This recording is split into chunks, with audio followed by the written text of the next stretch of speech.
익산시가 하수 찌꺼기 감량화 사업의 당위성을 강조하고 나섰습니다.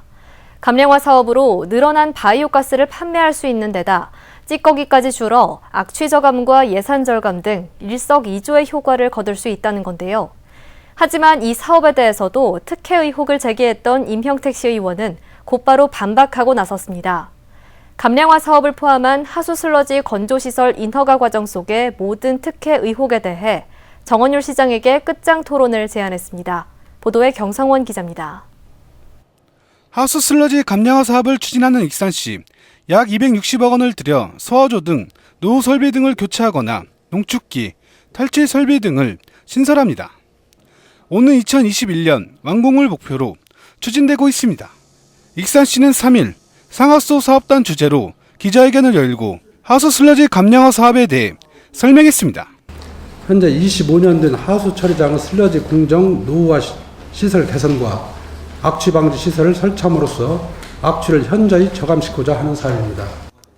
이를 통해 악취 개선과 처리 비용 절감 등 일석이조의 효과를 거둘 것으로 전망하고 있습니다. 하수 찌꺼기 발생량이 1일 68톤에서 57톤으로 감소해 연간 5억 원 정도의 위탁 처리비가 절감된다는 겁니다. 더구나 감량화 과정에서 생산되는 바이오가스를 음식물 처리업체에 판매하면 연간 수억 원의 수입을 거둘 것으로 예상하고 있습니다.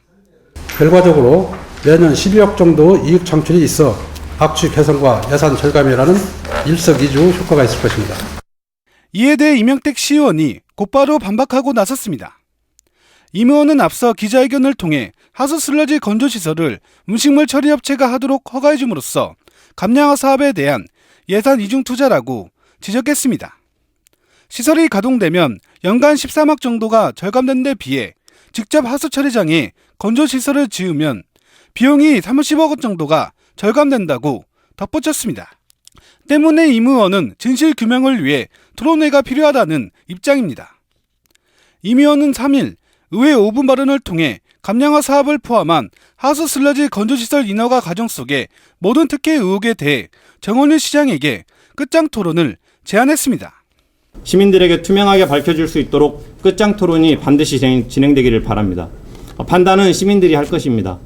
본 의원은 토론에 참여할 충분한 의사가 있습니다.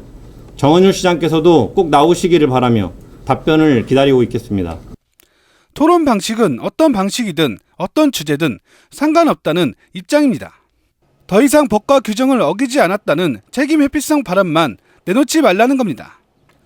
행정이 법과 규정을 지키는 것은 당연한 의무다며 법을 지켰다고 해서 행정행위의 합리성과 정당성이 확보된 것은 아니라고 말했습니다.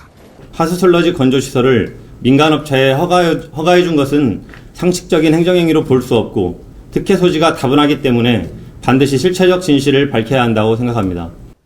하수 찌꺼기 감량화 사업에 대한 효과를 강조하고 나선 익산시, 진실 규명을 위해선 끝장 토론이 반드시 필요하다는 임형택 시의원, 양측의 공방은 계속될 것으로 보입니다. KCN 뉴스 경성원입니다.